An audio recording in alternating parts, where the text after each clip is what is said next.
ఏలిబడి చేయుటకు చనిపోవుట. ఈ మాట నమ్మదగినది. ఏదనగా మనం ఆయనతో కూడా చనిపోయిన వారమైతే ఆయనతో కూడా బ్రతుకుతుము, సహించిన వారమైతే ఆయనతో కూడా ఏలుదుము. ఆయనను ఎరుగమంటే మనలను ఆయన ఎరుగనెను.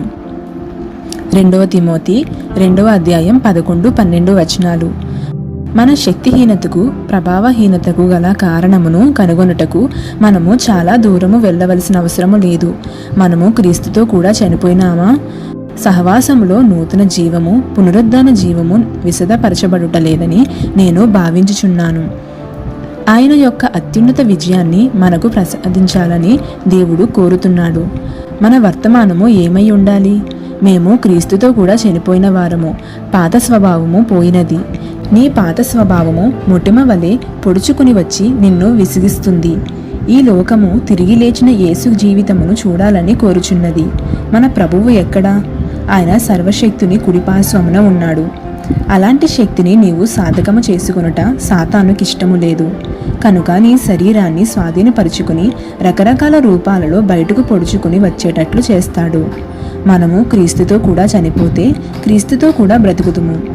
అది ఎంత ప్రభావాన్ని కలిగి ఉంటుంది?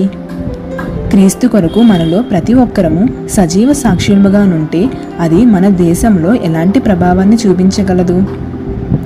యేసు మరణించిన సమయంలో యెరూషలేమునందు ఎంతమంది సాక్షులు కలరు? అనేక మంది లేరు. ఒక రకమైన నిస్పృహలో నిండిన ప్రజలు వారు.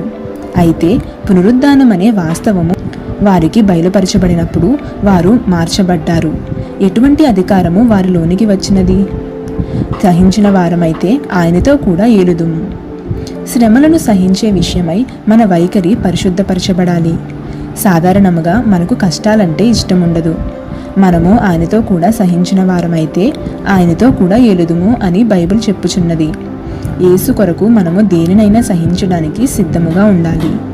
ఉరుమ్ బ్రాండు గారిని కలిసినప్పుడు మీరెన్ని సంవత్సరాలు జైలులో ఉండినారు అని నేను ఆయనను అడగగా ఆయన 14 సంవత్సరాలు అన్నారు. ప్రతిదినము సహించుకునే 14 సంవత్సరాలన్నమాట. ఆయనకు అది ఎంత కష్టము, మరియు అది ఆయనను ఎంత సౌందర్యవంతునిగా మలిచినదో. యేసు కొరకు సహించే వారికి ప్రత్యేకమైన గుణలక్షణము ఉంటుంది. యేసుతో కూడా చనిపోతే దేవునిని మహిమపరిచే నూతన ఆలోచనలు, నూతన కోరికలు మనకు కలుగుతాయి.